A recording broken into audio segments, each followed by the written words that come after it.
Una changamoto ya upungufu wa nguvu za kiume, unawahi kufika kileleni, hauwezi kurudia tendo, maumbile yanapungua kila siku unavyozidi kwenda, lakini bado unatumia ujanja au unahitaji shortcut ya kuweza kupona changamoto yako ya upungufu wa nguvu za kiume. Mara leo umekamata abdalasini unatafuna, kesho kitunguu saumu, kesho kutwa asali, kesho kutwa unachanganya, yani unaamini kwamba hiyo shortcut inaweza kusaidia kupona changamoto yako ya upungufu wa nguvu za kiume.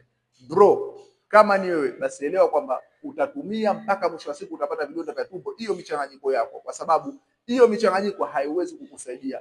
Hiyo michanganyiko ni mizuri kweli, ni mizuri, inakwenda kusaidia mwili, lakini isiwe wewe una changamoto ya upungufu wa nguvu za kiume. Mzunguko wa damu ushakuwa ni dhaifu mwilini, homoni zako zimeshuka, mishipa fahamu imeathirika, halafu mwisho unasema unatumia hizo dawa ama unatumia hiyo michanganyiko ili upone. Haiwezi kukusaidia.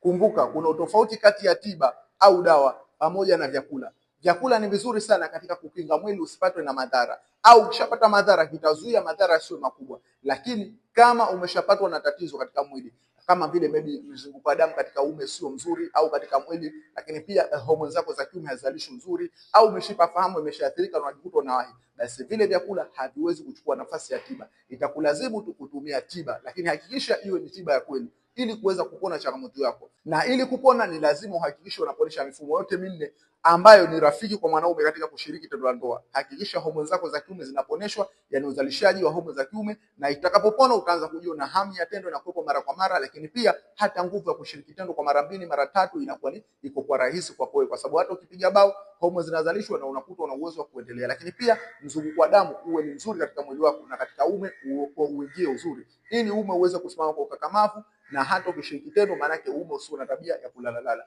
Lakini pia mishipa fahamu iwe inaponeshwa ili kuondokana na changamoto ya kuwahi kufika kileleni. Lakini pia akili yako iwe ina uwezo wa kuconcentrate na lile jambo unalolifanya ama tendo la ndoa. Sasa kama ni mwanaume ambaye unahitaji muongozo wa hatua kwa hatua namna gani unaweza kurecover au kupona hiyo changamoto yake, basi unaweza kunitumia neno recover au kunipigia direct ili niweze kukuhudumia kwa haraka namna gani unaweza kuondokana na hiyo changamoto yako na kukupa nguvu ya kuweza kurudia raundi 3, raundi 4 bila shida yote na kwa muda mzuri ambao unamstahiki mwanaume, pamoja na kuleta amani katika mahusiano yako. Tuwasiliane ili niweze kupatia mwongozo. Ondoa chanzo, kutibu tatizo lako.